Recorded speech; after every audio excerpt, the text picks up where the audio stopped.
Philosophical basis को discuss करने के बाद अब हम मेन पोर्शन पे आते हैं, वो है हमारा causes of American war of independence. अगर आप ये फर्स्ट स्लाइड पे देखें तो आपको चार काजेज जो है नज़र आ रही होंगी। Attitude of American, attitude of British, restriction of manufacturing, removal of French danger. First heading जो आपके पास है वो है attitude of American. American attitude जो था, जो इन कॉलोनीज में रहने वाले लोग थे, उनका एटीट्यूड अब चेंज हो चुका था। एक तो वो लोग इनलाइटेंड हो चुके थे, उनमें ये पॉलिटिकल इनलाइटनमेंट आ चुकी थी। अब वो अपने राइट्स को समझते थे, अपनी रिस्पॉन्सिबिलिटीज़ को समझते थे, और वो इस चीज़ को कंसिडर करते थे कि किसी तरह भी अब वो ब्रिटिश जो मदर कंट्री है उसको सर्व नहीं करेंगे। उन्हें वही फंडामेंटल राइट्स चाहिए जो कि इंग्लैंड, ब्रिटिश में रहने वाले लोगों के पास हैं। उनको वही पॉलिटिकल राइट्स चाहिए जो कि ब्रिटिश में रहने वाले लोगों के पास हैं। उन्हें अपनी रिप्रेजेंटेटिव असम्बलीज चाहिए, उन्हें अपनी लेजिस्लेशन खुद करनी है, उन्हें अपना एग्जीक्यूटिव खुद बनना है, और उनके पास एक जुडिशियल सेटअप भी होना चाहिए। तो ये एक पॉलिटिकल एनलाइटनमेंट थी जिसने इन लोगों के एटीट्यूड को अब चेंज कर दिया था। इस एनलाइटनमेंट की वजह से ये लोग रिलीजियसली भी बहुत ज़्यादा टॉलरेंट हो चुके थे। अगर आप देखें तो यूरोप के अंदर हमें ये काफ़ी ज़्यादा टेंडेंसीज उस दौर में नज़र आती हैं कि वहाँ पर रिलीजियस बेसिस पे काफ़ी ज़्यादा वॉर्स हुई। 30 ईयर्स वॉर अगर देखी जाए, प्रोटेस्टेंट और कैथोलिक ग्रुप जो थे क्रिश्चियनिटी के, वो आपस में लड़ रहे थे। रिलीजियस बेसिस पे परसिक्यूशन होती थी। लेकिन अमेरिकन कॉलोनीज और इन कॉलोनीज की जो फॉर्मेशन थी, उसमें हमने इस टॉपिक को डिस्कस भी किया था कि कई कॉलोनीज ऐसी हैं जो रिलीजन की बेस पे बनी थी, कि माइग्रेंट्स जिनकी रिलीजियस परसिक्यूशन होती थी यूरोप में और स्पेशली ब्रिटिश में, तो अपने आप को प्रोटेक्ट करने के लिए, अपनी लाइफ को प्रोटेक्ट करने के लिए, those people migrated to these colonies. तो अब ये लोग रिलीजियसली भी काफ़ी ज़्यादा टॉलरेंट थे, और रिलीजियसली टॉलरेंट होने की वजह से अब वो किसी तरह से भी रिलीजियस फिशर्स में आना नहीं थे चाहते, मदर कंट्री को सर्व नहीं थे करना चाहते। और उनकी एक पॉलिटिकल फिलॉसफी बन चुकी थी, और पॉलिटिकल फिलॉसफी क्या थी कि वो भी डेमोक्रेसी या डेमोक्रेटिक जो आइडियल्स हैं उसके मुताबिक अपने कंट्री को रन करना चाहते थे। इन 13 कॉलोनीज में वो तमाम डेमोक्रेटिक आइडियल्स जो हैं उनको वो चाहते थे। ना सिर्फ अमेरिकन जो ये कॉलोनी के लोग थे उनका एटीट्यूड चेंज हुआ आफ्टर 7 ईयर्स वॉर। ना सिर्फ 7 ईयर्स वॉर, बल्कि 7 ईयर वॉर से पहले भी अगर देखा जाए तो ब्रिटिश एटीट्यूड जो था वो बहुत ज़्यादा हार्श था toward these colonies. For example, अगर हम देखें तो इन कॉलोनीज जो है इनको रॉयल कंट्रोल में रखा गया, मतलब किंग जो है डायरेक्टली इन कॉलोनीज को कंट्रोल कर रहे हैं। मिलिट्री कमांडर जो था इन कॉलोनीज का वो ब्रिटिश होता था, यानी कि इन कॉलोनीज के लोगों के पास ये पावर्स नहीं थे कि वो अपने आप को प्रोटेक्ट भी खुद कर सकें। गवर्नर, और गवर्नर बेसिकली कोई भी ब्रिटिश सिटीजन होता था, क्राउन जो है उसका कोई करीबी बंदा होता था, वही आता था इन कॉलोनीज को गवर्न करने के लिए, और गवर्नर के पास काफ़ी ज़्यादा अनफेटेड पावर्स होती थी, और वो अनब्राइडेड पावर्स को यूज़ करता था, और उन पावर्स को यूज़ करके वो यहाँ के लोगों के राइट्स जो हैं उनको वायलेट करता था। किंग के पास वीटो पावर होती थी। अगर ये कॉलोनीज कोई भी लॉ बनाना चाहते थे तो अल्टीमेटली जो पावर थी वो किंग के पास थी, कि किंग किसी भी लॉ को रिपील कर सकता था और अपनी वीटो पावर को यूज करता था।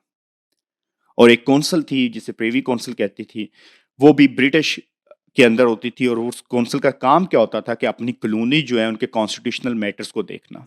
तो इट मीन्स कि ये लोग अपने कॉन्स्टिट्यूशनल मैटर्स को भी खुद डिफाइन नहीं थे कर सकते, अपने कॉन्स्टिट्यूशनल मैटर्स के ऊपर खुद डिस्कशन नहीं थे कर सकते, इवन अपना कॉन्स्टिट्यूशन भी खुद फ्रेम नहीं थे कर सकते।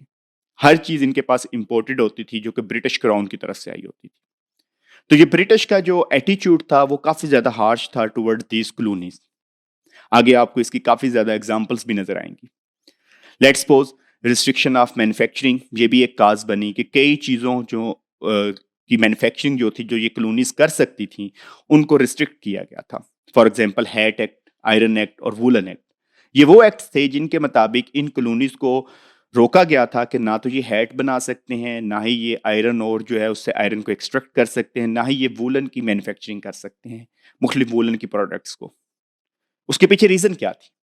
उसके पीछे मेन रीज़न ये थी कि ये तमाम चीज़ें, ये तमाम प्रोडक्ट्स जो थी, ये ब्रिटिश क्राउन अपने कंट्री में खुद बनाता है, ब्रिटेन में बनती हैं। अगर ये चीज़ें कॉलोनीज़ में मैन्युफैक्चर होना शुरू हो जाएँ तो कॉलोनीज़ तो सेल्फ सफिशिएंट हो जाएंगी, और उन्हें इन चीज़ों के लिए ब्रिटिश क्राउन से कुछ भी इंपोर्ट करना नहीं पड़ेगा। तो इन कॉलोनीज़ को मैन्युफैक्चरिंग से इसलिए रोका गया ताकि ये तमाम चीज़ें जो ये नहीं खुद बनाते या इनको बनानी भी आती हैं तो इनको रोका गया ताकि ये तमाम चीज़ें उन्हें ब्रिटिश मदर कंट्री से इंपोर्ट करनी पड़े। क्योंकि कॉलोनीज़ बनाने के पीछे एक ये भी माइंडसेट था कि हम इन कॉलोनीज़ को एज़ अ मार्केट यूज़ करेंगे। हमारी प्रोडक्ट जो हैं, जो कि ब्रिटिश क्राउन या ब्रिटिश कंट्री से बनेगी, उन प्रोडक्ट को सोल्ड करने के लिए, बेचने के लिए हम इन कॉलोनीज़ को यूज़ करेंगे। और इन कॉलोनीज़ का मेन मकसद ही क्या था? एक तो रॉ मटेरियल प्रोवाइड करना ब्रिटिश को, ताकि ब्रिटेन क्योंकि उस वक़्त अपनी इंडस्ट्रियलाइज़ेशन की एक हाइट पे था और उस इंडस्ट्रियलाइज़ेशन के लिए रॉ मटेरियल की बहुत ज़रूरत थी। लेकिन वो रॉ मटेरियल आएगा कहाँ से? वो रॉ मटेरियल आएगा इन कॉलोनीज़ से। फिर रिमूवल ऑफ फ्रेंच डेंजर, ये ऑलरेडी मैं डिस्कस कर चुका हूँ, लेकिन अगेन बता देता हूँ आपको। अगर आप देखें तो इस तरह से हमारे पास मैप नज़र आता है। यहाँ पर 13 कॉलोनीज़ हैं। ये 13 कॉलोनीज़ हैं ब्रिटिश की। यहाँ पर ये फ्रेंच एरिया था सारा, ओहायो वैली का, जो लास्ट 7 इयर्स वॉर वाले टॉपिक हमने डिस्कस भी किया। ऊपर कनाडा तक ये एक्सटेंड होता था। ये फ्रेंच एरिया, जिसे न्यू फ्रांस का नाम दिया गया। अब 7 इयर्स वार के बाद हमने देखा कि फ्रेंच कंट्रोल जो है वो नॉर्थ अमेरिकन कॉन्टिनेंट से ख़त्म हो जाता है। फ्रेंच जो है उनकी पावर यहाँ से ख़त्म हो जाती है, उनकी कॉलोनीज़ ख़त्म हो जाती हैं। पहले तो ब्रिटेन को जो कॉलोनीज़ हैं ब्रिटिश की, ये 13 कॉलोनीज़, उनको अपनी प्रोटेक्शन के लिए ज़रूरत थी ब्रिटिश मदर कंट्री की, जो कि यहाँ पर यूरोप में था। इन फ्रेंच जो कॉलोनीज़ हैं, उनसे प्रोटेक्शन के लिए। क्योंकि 7 इयर्स वॉर में हमने ये देखा भी था कि ये फ्रेंच कॉलोनी जो है, इन्होंने अपनी जो फोर्टिफिकेशन की थी, जो फोर्ट्स बनाए थे, वो इन्होंने 13 कॉलोनीज़ के साथ जो बॉर्डर लाइन है वहाँ पर बनाए। इट मीन्स कि वो जो फोर्टिफिकेशन थी, जो फोर्ट्स बने हुए थे, वो इन कॉलोनीज़ के लिए एक परमानेंट थ्रेट था और उन कॉलोनीज़ को अपनी प्रोटेक्शन के लिए मदर कंट्री की ज़रूरत थी। लेकिन अब क्योंकि 13 कॉलोनीज़ प्रोटेक्टेड हो चुकी थी, 7 इयर्स वॉर हुई, 7 इयर्स वॉर के बाद ट्रीटी ऑफ पेरिस आया और उससे फ्रेंच कंट्रोल जो है वो नॉर्थ अमेरिकन हेमिस्फीयर से ख़त्म हो चुका था और अब ये कॉलोनी जो है आज़ाद थी अपनी सिक्योरिटी के हवाले से। उन्हें किसी किस्म का ख़तरा नहीं था फ्रेंच जो रूलर है, फ्रेंच जो रूल है उससे। तो अब इस वजह से, इस बेस से जब फ्रेंच कंट्रोल ख़त्म हो गया, तो उन्हें अब अपने मदर कंट्री की भी ज़रूरत नहीं थी, क्योंकि वो समझते थे कि मदर कंट्री की ज़रूरत हमें अपनी सिक्योरिटी के लिए है, लेकिन अब हमारे ऊपर सिक्योरिटी इश्यूज़ नहीं है, हमारे लिए कोई सिक्योरिटी चैलेंजेस नहीं है, तो इसलिए हमें मदर कंट्री की भी ज़रूरत नहीं है। नेक्स्ट काज अगर देखा जाए तो इसके ऊपर एक सेपरेट क्वेश्चन भी आपसे पेपर में वो पूछ सकता है, वो है हमारे पास मर्केंटलिज्म। मर्केंटलिज्म बेसिकली एक इकोनॉमिक पॉलिसी है और इस इकोनॉमिक पॉलिसी को अगर देखा जाए तो सबसे ज़्यादा जो इसका प्रोपोनेंट था, जो एक्सपोनेंट था, जिसने सबसे ज़्यादा इसको सपोर्ट किया, वो ब्रिटिश क्राउन था, ब्रिटिश एम्पायर था। मर्केंटलिज्म की मेन जो जिस्ट है वो हमारे पास ये है कि आप अपनी इंपोर्ट्स जो हैं उनको रिस्ट्रिक्ट करते हैं और अपनी एक्सपोर्ट जो हैं उनको आप एक्सपोर्ट करते हैं, इनकरेज करते हैं। इट मीन्स कि आप कम से कम इंपोर्ट कर रहे होते हैं और ज़्यादा से ज़्यादा एक्सपोर्ट कर रहे होते हैं। तो मर्केंटलिज्म की इस पॉलिसी के मुताबिक ब्रिटिश क्राउन जो है उसने अपनी इन कॉलोनीज को सेल्फ गवर्नेंस नहीं दिया, यानी उनकी कोई भी गवर्नमेंट बनने नहीं दी, उनको खुद डायरेक्टली कंट्रोल करता रहा। अगर ये कॉलोनी सेल्फ गवर्नेंस पे चली जाती, इनकी अपनी गवर्नमेंट होती, तो डेफिनेटली वो अपनी ट्रेड पॉलिसीज भी खुद बनाती। उन्हें पता होता कि कौन सी चीज़ें हम मैन्युफैक्चर कर रहे हैं, जिनको हमने एक्सपोर्ट करना है टू अदर कंट्रीज, और किन चीज़ों को हमने इंपोर्ट करना है। लेकिन ब्रिटिश ने अपने बिजनेस इंटरेस्ट को प्रोटेक्ट करते हुए मर्केंटलिज्म की पॉलिसी जो है उसको in letter and spirit in colonies के ऊपर इन्फोर्स किया। सबसे पहले उसने क्या किया कि इन कॉलोनीज में किसी तरह से भी सेल्फ गवर्नमेंट ना बनने दी। यहाँ पर जो कॉलोनीज हैं उन्होंने अगर अपनी कोई रिप्रेजेंटेशनल गवर्नमेंट्स बनाई, अपने कुछ कांग्रेसेस बनाई जो उनकी हुकूमत या उनका रिप्रेजेंटेटिव हो लोगों की, उनको ख़त्म किया। फिर यहाँ पर उन्होंने रिस्ट्रिक्ट किया कि ये कॉलोनी जो है मुख्तलिफ चीज़ों की मैन्युफैक्चरिंग नहीं करेंगी। जब मैन्युफैक्चरिंग नहीं करेंगी तो उन प्रोडक्ट्स को उन्हें ख़रीदना पड़ेगा from the mother country, Britain से। और ब्रिटेन से जब वो चीज़ें खरीदेंगे तो ब्रिटेन के जो बिजनेस इंटरेस्ट है उनको वो प्रोटेक्ट करेंगे।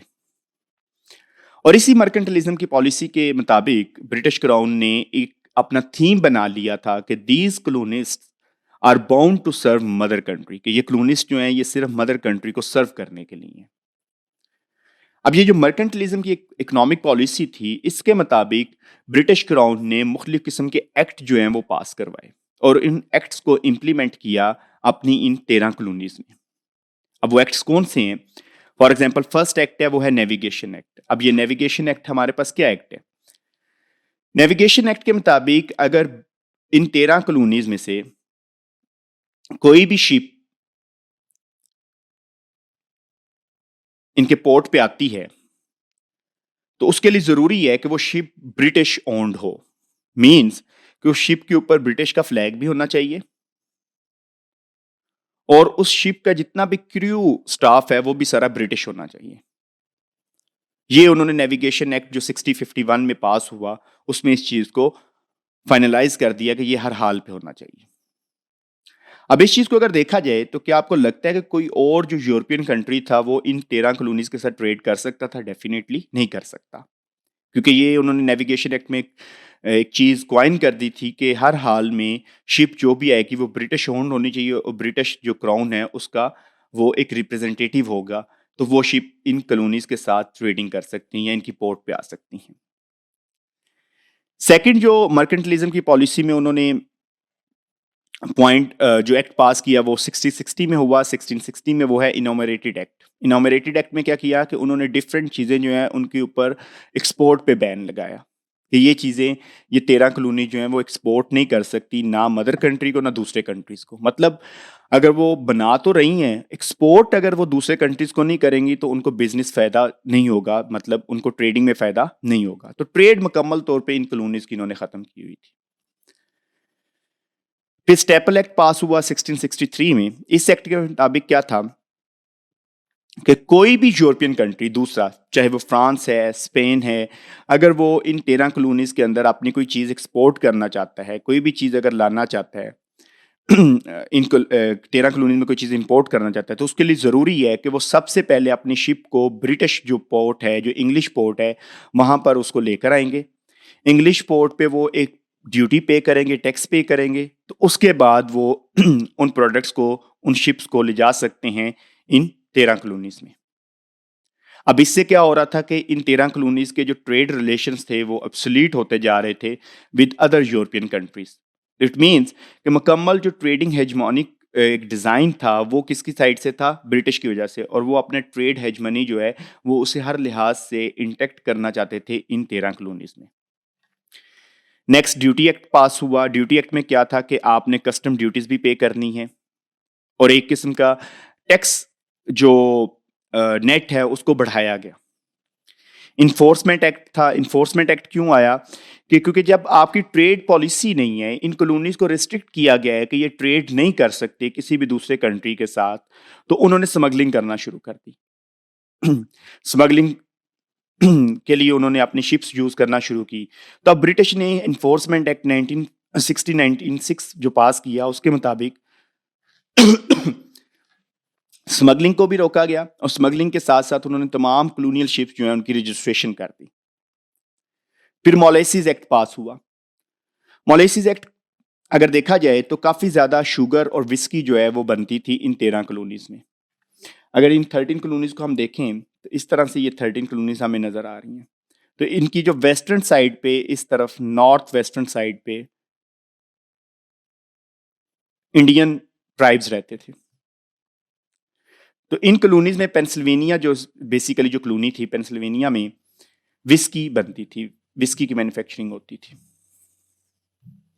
अब विस्की को बनाने के लिए मोलेसिस की जरूरत होती थी। इन कॉलोनीज को ये मोलेसिस जो है वो इन इंडियन ट्राइब्स से सस्ता मिलता था पेंसिल्वेनिया को। लेकिन इन्होंने मोलेसिस एक्ट पास किया और बैन लगा दिया कि किसी भी सूरत ये जो अमेरिकन 13 कॉलोनीज हैं ये इंडियन ट्राइब, जो इंडियन फ्रेंच वेस्ट इंडियन लोग हैं, उनसे मोलेसिस को खरीदेंगे नहीं। करेंसी एक्ट पास हुआ 1764 में और इसमें उन्होंने बैन कर दिया कि किसी तरह से भी ये पेपर करेंसी अपनी मिंट नहीं कर सकते, नहीं बना सकते। फिर क्वार्टरिंग एक्ट था 1765 में ये पास हुआ और इस एक्ट के मुताबिक क्या था कि मुकम्मल तौर पे जो आपके पास ट्रूप्स आएंगे इन कॉलोनीज की प्रोटेक्शन के लिए, जो कि ब्रिटिश ट्रूप्स होंगे, उनकी रेजिडेंस और उनकी जितनी भी लाइफ की सब्सिस्टेंस है वो प्रोवाइड करेंगी ये कॉलोनीज अपने नेशनल एक्सचेकर से। तो ये भी एक बर्डन था इन कॉलोनीज की एक्सचेकर पे। स्टैम्प एक्ट पास कर दिया। स्टैम्प एक्ट में इन्होंने क्या किया कि तमाम सेल, डीड्स, न्यूज़पेपर सब के ऊपर एक स्टैम्प का होना ज़रूरी है। तो इस स्टैम्प एक्ट के थ्रू भी वो क्या कर रही थी, ये मदर कंट्री जो ब्रिटेन है, वो टैक्स कलेक्ट कर रहा था। अब ये देखिए मर्केंटलिज्म की ये तमाम पॉलिसीज़ जो थी, इन्होंने इन लोगों के अंदर जो एग्रेशन है टुवर्ड्स द मदर कंट्री उसको इंक्रीज़ किया, एग्रावेट किया, कम नहीं किया। और साथ-साथ इन लोगों को ये एक कॉन्साइंस, ये एक शऊर दिया कि आप लोग अपने आप को आप प्रोटेक्ट करें इकोनॉमिकली भी और पॉलिटिकली भी। क्योंकि पॉलिटिकली तो आपके राइट्स हैं नहीं, और इकोनॉमिकली मर्केंटलिज्म के थ्रू आपके ऊपर इतना ज़्यादा बर्डन डाल दिया गया है कि आप कभी भी ब्रिटिश जो है उसके बर्डन से निकल नहीं सकते। नेक्स्ट काज अगर हम देखते हैं तो वो हमारे पास है पॉलिसीज ऑफ ग्रीन माइल। और ये जो काजेज मैं आपको पढ़ा रहा हूँ ये सारी इसी सीक्वेंस में आपने करनी है। Policies of green mile basically British जो प्राइम मिनिस्टर था ग्रीन माइल, उसकी कुछ पॉलिसीज इतनी रिप्रेसिव थी जिसने मजीद इन ब्रिटिश जो कॉलोनीज के लोग थे, 13 कॉलोनीज के लोग, उनको स्ट्रेंज रिलेशन पे ले गया विद ब्रिटिश। ग्रीन माइल की जो पॉलिसीज है उसने भी काफी ज्यादा रिलेशंस को स्ट्रेंज कर दिया इन कॉलोनीज और ब्रिटिश के दरमियान। उसकी रीजन क्या थी कि ग्रीन माइल ने कुछ एक्ट्स ऐसे पास किए कि जो डायरेक्टली और इनडायरेक्टली इन कॉलोनीज के ऊपर एक फाइनेंशियल बर्डन प्रोड्यूस कर रहे थे। फॉर एग्जांपल क्राउन्स प्रोक्लेमेशन 1763 एक पास हुआ। इस क्राउन प्रोक्लेमेशन 1763 के मुताबिक क्या था कि ये 13 कॉलोनीज थी। फ्रेंच रूल खत्म होने के बाद उन्होंने सोचा कि किसी तरह से वेस्टर्न जो एरिया है हमारे, जो वेस्ट में है, ये 13 कॉलोनीज के वेस्ट में एरिया ये वाला जहाँ पर इंडियन ट्राइब्स थे, इसको हम सेटल डाउन कर लेते हैं। इसे अपनी 13 कॉलोनीज की एक्सटेंशन कंसिडर करते हैं और इन कॉलोनीज के एरिया के साथ ही इसको मर्ज करते हैं। लेकिन क्राउन ने इस चीज़ पे एक प्रोक्लेमेशन पास किया और उसने कहा किसी सूरत भी ये कॉलोनी जो है वो वेस्टर्न साइड पे अपनी सेटलमेंट नहीं कर सकती। 1764 में ग्रीनवाइल ने शुगर एक्ट पास किया और इसमें उसने मोलेसिस पे ड्यूटी कम कर दी, लेकिन रिफाइंड शुगर के ऊपर ड्यूटी जो है, टैक्सेस जो है, उनको इंक्रीज कर दिया। क्वार्टरिंग एक्ट 1765 पास किया, जो भी प्रीवियस मर्केंटलिज्म के टॉपिक में मैंने आपको पढ़ाया भी, कि जो ट्रूप्स हैं उनको जितनी भी प्रोविजंस हैं उनको सप्लाई करना है, और वो किन्होंने करना है, इन कॉलोनीज ने। इट मीन्स इन कॉलोनीज के ऊपर एक काफ़ी ज़्यादा बर्डन जो था वो पड़ रहा था उनके फाइनेंस पे भी। फिर स्टैम्प एक्ट पास कर दिया 1765 में। अब ये स्टैम्प एक्ट अगर देखा जाए तो इसके थ्रू ब्रिटिश क्राउन जो है वो 10 टाइम्स मोर रेवेन्यू कलेक्ट कर सकता था इन कॉलोनीज से। अब ये स्टैम्प एक्ट क्या था? स्टैम्प एक्ट के मुताबिक कि एक रॉयल स्टैम्प होगी जिसके आपने पैसे पे करने हैं, और वो तमाम न्यूज़पेपर्स पे भी होगी, पम्फलेट्स में भी होगी, डीड्स पे भी होगी, विल्स पे भी होगी, लाइसेंसेस पे भी होगी। अब ये जो स्टैम्प एक्ट की जो स्टैम्प लगेगी, इसकी जितनी भी पेमेंट है वो ये कॉलोनीज करेंगी, लेकिन उसका रेवेन्यू जो है वो इन कॉलोनीज के ऊपर नहीं लगेगा, बल्कि वो रेवेन्यू कलेक्ट होकर किधर चला जाएगा? ब्रिटिश एम्पायर में। अब कॉलोनीज जो है, जब स्टैम्प एक्ट पास हुआ तो उन्होंने इसके खिलाफ काफी ज्यादा प्रोटेस्ट किया। कॉलोनीज का मानना ये था कि ये जो लॉ इम्पोज किया गया हमारे ऊपर, स्टैम्प एक्ट जो लगाया गया है, ये विदाउट आवर विल, इस पे हमारी कोई विल नहीं है। इसके खिलाफ वर्जीनिया कॉलोनी जो है, वहाँ पर पैट्रिक हेनरी जो है, उनकी लीडरशिप में एक प्रोटेस्ट हुआ जिसे वर्जीनिया रिजॉल्व्स का नाम दिया जाता है। और उनका मानना यह था कि हमारे ऊपर टैक्स तो आप लगा सकते हैं, लेकिन tax should be impose by our own people. हमारे अपने रिप्रेजेंटेटिव्स होंगे, हमारी अपनी हुकूमत होगी, वो हमारे ऊपर टैक्स लगा सकती है। क्योंकि टैक्स का पैसा जब वो लगाएंगे, हमारे ऊपर इम्पोज करेंगे, तो कलेक्शन जो होगी रेवेन्यू की, वो हमारी ही बात में वेलफेयर में लगेगा। लेकिन अभी क्या है, कभी ये तमाम टैक्स कलेक्ट हो रहा है और वो ब्रिटिश क्राउन के पास चला जाता है। सो इसलिए इस स्टैम्प एक्ट के खिलाफ एक स्टैम्प एक्ट कांग्रेस बनी मैसाचुसेट्स में, और उसकी फर्स्ट मीटिंग न्यूयॉर्क में हुई, और जिसमें 9 जो कॉलोनीज हैं उन्होंने अपने रिप्रेजेंटेटिव्स भेजे। फिर एक यहाँ पर ऑर्गेनाइजेशन बनी, सन ऑफ लिबर्टी, जो यंग लोगों की एक मूवमेंट थी। उन्होंने इस ऑर्गेनाइजेशन के थ्रू काफ़ी ज़्यादा प्रोटेस्ट किया, और अल्टीमेटली ये जो स्टैम्प एक्ट 1765 में पास हुआ था, सन ऑफ लिबर्टी के स्लोगन्स और उनके प्रोटेस्ट, और बेसिकली उनका जो स्लोगन था वो बहुत क्लियरली डिपिक्ट करता था उनकी विशेस को, और वो क्या था? Liberty, property and no stamp. कि हमें आज़ादी भी चाहिए, हमें प्रॉपर्टी का राइट भी चाहिए, और हमारे ऊपर किसी किस्म का भी स्टैम्प नहीं होना चाहिए। तो अल्टीमेटली 1766 में इस स्टैम्प एक्ट को रिपील कर दिया गया। लेकिन यहाँ पर एक चीज़ बहुत क्लियरली आपको नज़र आ रही होगी, वो ये है कि जब भी ब्रिटिश किसी प्राइम मिनिस्टर ने कुछ पॉलिसीज बनाई और कॉलोनीज ने अगर उनके खिलाफ प्रोटेस्ट किया तो नेक्स्ट जो भी प्राइम मिनिस्टर आया तो उसने प्रीवियस प्राइम मिनिस्टर की उन पॉलिसीज को रिपील किया, ख़त्म किया और अपनी नई रिप्रेसिव पॉलिसीज वो लेकर आ गया। नेक्स्ट जो प्राइम मिनिस्टर आए वो मार्किस ऑफ रॉकिंघम थे। उसने सबसे पहले आते ही डेक्लरेटरी एक्ट पास किया। डेक्लरेटरी एक्ट उसने क्यों पास किया कि स्टैंप एक्ट जो था उसके खिलाफ उसने प्रोटेस्ट देखा और स्टैंप एक्ट को रिपील करना पड़ा। तब उसने कहा कि किंग और ब्रिटिश पार्लियामेंट के पास पूरी पावर्स होंगी कि वो ब्रिटिश कॉलोनी जो है उनके लिए किसी किस्म का भी लॉ बना सकते हैं। ये इसलिए उन्होंने किया ताकि फ्यूचर में अगर हम कोई ऐसी भी रिप्रेसिव पॉलिसी या ऐसा कोई लॉ फ्रेम करते हैं तो इन कॉलोनीज की तरफ से प्रोटेस्ट ना हो। मार्किस ऑफ रोकिंगम जो ग्रीनवाइल के बाद अमेरिकन ब्रिटिश प्राइम मिनिस्टर बना, वो बेसिकली खुद तो बीमार था और वो खुद स्टेट के जो अफेयर्स थे उनको रन नहीं था कर रहा, तो उसका जो फाइनेंस का एक्सचेकर था, जो चांसलर ऑफ एक्सचेकर था टाउनशेड, वो बेसिकली तमाम पॉलिसीज फार्मुलेट करता था और उन्हीं पॉलिसीज को वो एग्जीक्यूट करवा रहा था। उसने कॉलोनीज के हवाले से कुछ नई पॉलिसीज लेकर आया जो कि ग्रीनवाइल की पॉलिसीज से बिल्कुल ऑपोजिट थी, लेकिन अगेन वो भी रिप्रेसिव पॉलिसीज थी जिसकी वजह से मजीद रिलेशन स्ट्रेंज हो जाते हैं बिटवीन ब्रिटिश कॉलोनीज और जो ब्रिटिश एम्पायर है। सबसे पहले उसने इंपोर्ट ड्यूटी लगाई मोलेसिस के ऊपर, उसे कम भी किया। फिर उसने कस्टम सर्विस को बहाल किया। कस्टम सर्विस क्या था कि कस्टम ड्यूटीज पे करनी पड़ेंगी आपको। फिर उसने पेपर, जैम और इंडिगो के ऊपर ड्यूटीज लगाई। बॉस्टन के अंदर उसने हेडक्वार्टर बनाया वाइस एडमिरलिटी का, नेवी का। फिलाडेल्फिया और चार्ल्स टाउन जो है, क्योंकि वो दोनों कॉलोनी जो थी वो स्मगलिंग करती थी, क्योंकि ट्रेड की पॉलिसीज नहीं थी, एक्सपोर्ट पे बैन था कि किसी तरह से वो यूरोपियन कंट्रीज के साथ एक्सपोर्ट नहीं कर सकते, तो उन्होंने स्मगलिंग करना शुरू कर दी। तो इस स्मगलिंग की वजह से उनको इन्होंने इन केसेस के ऊपर चार्ज करना शुरू कर दिया इन कॉलोनीज को। न्यूयॉर्क की एक असम्बली बनी थी, उसको उन्होंने सस्पेंड कर दिया। उसके पीछे रीज़न क्या थी कि न्यूयॉर्क में ट्रूप्स जो हैं उसके लिए क्वार्टरिंग एक्ट पास किया गया कि न्यूयॉर्क में जो भी ट्रूप्स होंगे उनकी जितनी भी प्रोविजंस हैं चीज़ों की, खाने पीने की, रिहाइश की, वो न्यूयॉर्क की असम्बली देगी। लेकिन उन्होंने इसके खिलाफ प्रोटेस्ट किया तो अल्टीमेटली उन्होंने न्यूयॉर्क की असम्बली जो है, जो कॉलोनी जो की जो असम्बली बनी थी जो उनकी लॉ मेकिंग करती थी, उसको सस्पेंड कर दिया। Revenue board of custom commissioner बनाया। अब ये तमाम चीज़ें जो इनकी रिप्रेसिव पॉलिसीज थी जो अमेरिकन कॉलोनीज की ट्रेड को कर्टेल करने के लिए थी, तो अल्टीमेटली यहाँ के लोगों ने भी प्रोटेस्ट करना शुरू कर दिया।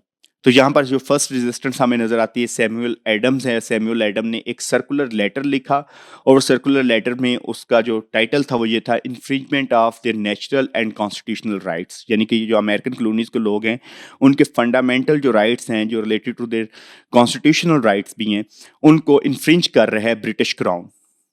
अब जितनी कॉलोनी जिन्होंने इस लेटर को इंडोर्स किया और इस लेटर को किंग तक पहुंचाने की कोशिश की, उन तमाम कॉलोनीज की जो असम्बलीज थी उनको डिसॉल्व कर दिया गया। अब इस डेजोल्यूशन की, असम्बलीज की डेजोल्यूशन के जवाब में इन कॉलोनीज ने बाइकआउट करना शुरू कर दिया ब्रिटिश गुड्स का, कि हम ब्रिटिश गुड्स जो है उनको खरीदेंगे नहीं। अब टाउनशेड की ये तमाम पॉलिसी जो हैं इनको रिपील करता है नेक्स्ट आने वाला प्राइम मिनिस्टर, और वो कौन था? Lord north. और लॉर्ड नॉर्थ जो है उसी के दौर में फिर अमेरिकन वॉर भी स्टार्ट हो जाती है। लॉर्ड नॉर्थ आते ही सबसे पहले इन तमाम जो पॉलिसीज हैं टाउनशेड की उनको तो रिपील करता है, लेकिन उसके दौर में एक मेजर इवेंट हो जाता है। वो क्या है? Boston massacre 1770। बॉस्टन मैसेकर में क्या होता है कि प्रोटेस्ट हो रहा होता है कस्टम ड्यूटीज के हवाले से। तो लिबर्टी बॉयज जो हैं, जो सन ऑफ लिबर्टी नामी एक ऑर्गेनाइजेशन बनी थी, उनकी ब्रिटिश ट्रूप्स के साथ क्लैश हो जाता है। तो ब्रिटिश ट्रूप्स के साथ क्लैश होता है तो 5 जो लिबर्टी बॉयज हैं, फायरिंग के दौरान उनकी डेथ हो जाती है। अब ये बॉस्टन मैसेकर जो 1770 होता है, इसी की रिटेलिएशन में एक वेसल होती है ब्रिटिश रॉयल नेवी की जिसका नाम जिस्पी था, उसको जला दिया जाता है रूड आइलैंड जो कॉलोनी है वहां पर। तो यहां से अगर देखा जाए तो स्ट्रेंज रिलेशन जो है वो प्रैक्टिकली अब हमें एक वॉर की शक्ल में नजर आना शुरू हो जाते हैं। लॉर्ड नॉर्थ ने नो डाउट तमाम एक्ट जो है उन्हें रिपील तो किया, लेकिन लॉर्ड नॉर्थ ने एक नई एक तो बॉस्टन में मैसेकर हो जाता है। दूसरा जो इवेंट इसके इरा में आता है वो हमारे पास है बॉस्टन टी पार्टी, या जिसे टी एक्साइटमेंट भी कहा जाता है।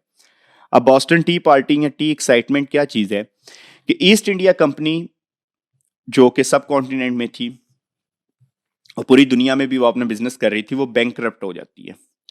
तो बैंकरप्सी की वजह से ईस्ट इंडिया कंपनी जो है वो अपना बिजनेस किसी के साथ नहीं कर सकती, लेकिन ईस्ट इंडिया कंपनी के पास उस वक्त टी जो है उसका स्टॉक होता है। तो रूल्स के मुताबिक तो वो किसी कंट्री को ये अपनी जो टी है, चाय जो है, इसको बेच नहीं सकता। लेकिन लॉर्ड नॉर्थ जो है उसने अमेरिकन जो 13 कॉलोनीज हैं वहां पर ईस्ट इंडिया कंपनी को ये इजाजत दी कि आप अपनी आकर जो टी है, टी का जो स्टॉक है, उसे आप बेच सकते हैं। अब ईस्ट इंडिया कंपनी जो है नोडो एक बैंकक्रप्ट कंपनी है। जब वो यहाँ पर आकर अपनी टी सेल करेगी तो वो अंडर सेल करेगी, यानी उसकी प्राइसिंग जो है वो कम करेगी। लेकिन अमेरिकन कॉलोनीज में रहने वाले ट्रेडर्स के पास ऑलरेडी काफ़ी ज़्यादा टी थी और इस तरह से उनका बिजनेस बेनिफिट्स जो हैं वो कम होंगे। तो इस चीज़ के खिलाफ भी प्रोटेस्ट होना शुरू हो जाता है। तो होता क्या है कि बॉस्टन जो मैसाचुसेट की सी पोर्ट थी वहाँ पर ईस्ट इंडिया कंपनी का जहाज़ पहुँचता है और कुछ लोग जो हैं, जो कि कहा जाता है कि वो सन ऑफ लिबर्टी की यूथ के लोग थे, तो वो लोग अपने आप को इंडियंस ट्राइब्स की तरह मैस्कुरेट करते हैं, उनकी तरह से अपना हुलिया बनाते हैं और बॉस्टन पोर्ट पे आई हुई ईस्ट इंडिया कंपनी की इस तमाम जो चाय है, टी जो है, उसको वो पानी में डिस्ट्रॉय कर देते हैं, समुद्र में डिस्ट्रॉय कर देते हैं। अब लॉर्ड नॉर्थ के दौर में जब ये सारा इवेंट्स होते हैं, जिसमें एक बॉस्टन में मैसेकर भी हो जाता है 1770 का, जिसमें 5 लोगों की डेथ भी हो जाती है, और साथ ही जब बॉस्टन टी पार्टी या टी एक्साइटमेंट का इंसिडेंट होता है जिसमें टी जो है उसकी चेस्ट को पानी के अंदर डिस्ट्रॉय कर दिया जाता है, तो उसके बाद लॉर्ड नॉर्थ की तरफ से रिटेलिएशन होती है और वो इनटॉलरेबल एक्ट्स पास करता है। अब वो इनटॉलरेबल एक्ट्स कौन कौन से हैं? फर्स्ट ऑफ ऑल वो बॉस्टन पोर्ट बिल पेश करता है और उस बॉस्टन पोर्ट बिल के मुताबिक क्या होता है कि तमाम बॉस्टन की पोर्ट जो है उसको सीज कर दिया जाता है, कि किसी तरह से इंग्रेस और एग्रेस उसके बंद कर देता है, कि किसी तरह से यहाँ पर इंपोर्ट एक्सपोर्ट नहीं होगी। मैसाचुसेट जो है वहाँ पर गवर्नर राज लग जाता है, गवर्नर का रूल आ जाता है और जितने भी मेंबर्स होते हैं काउंसिल के उन्हें अपॉइंट किया जाता है बाय द किंग, और किंग जो है वो अब इसे डायरेक्टली दोबारा मैसाचुसेट को कंट्रोल करना शुरू कर देता है। क्यूबिक एक्ट पास होता है। क्यूबिक एक्ट में क्या होता है कि ये 13 कॉलोनी जो थी वो नॉर्दर्न साइड पे कनाडा के कुछ एरिया को सेटल करना चाहते हैं, लेकिन अब क्यूबिक एक्ट के मुताबिक कनाडा के अंदर एक परमानेंट सिविल गवर्नमेंट बना दी जाती है और उस परमानेंट सिविल गवर्नमेंट की वजह से जो नॉर्थ साइड पे हमें एरिया है उनको ये 13 कॉलोनीज कवर नहीं कर सकती, उनको सेटल डाउन नहीं कर सकती। फिर एडमिनिस्ट्रेशन ऑफ जस्टिस एक्ट पास होता है और इस एक्ट के मुताबिक क्या है कि कोई भी ब्रिटिशर या कोई भी ब्रिटिश पुलिस ऑफिसर अगर वो यहाँ पर कोई क्राइम कमिट करता है तो उसका ट्रायल जो है अमेरिकन 13 कॉलोनीज में नहीं होगा, बल्कि वो ब्रिटिश में भी होगा जाकर। अब यहाँ पर देखा जाए तो यहाँ पर जो जस्टिस, जो इंसाफ जो है, उसका मेन प्रिंसिपल जो है उसको वायलेट किया गया कि कोई भी इंसान, उसके पास इतनी पावर है कि वो इन कॉलोनीज में आकर लोगों को मार भी सकता है, उन पे जुल्म भी कर सकता है, कोई भी जुर्म करेगा, लेकिन उसकी कन्विक्शन या उसका ट्रायल जो है इन कॉलोनीज में नहीं होगा, बल्कि वो उनके अपने मदर कंट्री में होगा। और साथ ही क्वार्टरिंग एक्ट पास किया और इस एक्ट के मुताबिक क्या हुआ कि इन तमाम जो कॉलोनीज हैं जो प्रोटेस्ट पे थी वहां पर क्वार्टर्स बनाना शुरू कर दिए, आर्मी ट्रूप्स को भेजना शुरू कर दिया और उन ट्रूप्स के जितनी भी एक्सपेंडिचर थे वो ये कॉलोनीज ही पे करेंगी। अब ये देख लें कि आपको बार बार नजर आ रहा है कि जहां पर एक तरफ रिप्रेसिव पॉलिसीज हैं, साथ अपीजमेंट भी की जा रही है और अपीजमेंट के साथ साथ इन लोगों पे मजीद रिप्रेसिव पॉलिसीज भी आ रही थी। अब इन तमाम रिप्रेसिव पॉलिसीज और इन तमाम काजेज को अगर हम कम्युलेटिव इसका इफेक्ट देखते हैं तो ultimately it resulted into the war, और उसे कहा जाता है war of independence. Next lecture में हम वॉर ऑफ इंडिपेंडेंस के इवेंट्स को डिस्कस करेंगे, इसी के साथ लिंक करेंगे और ये देखेंगे वॉर ऑफ इंडिपेंडेंस किस तरह से हुई और उसका रिजल्ट क्या निकला। Thank you.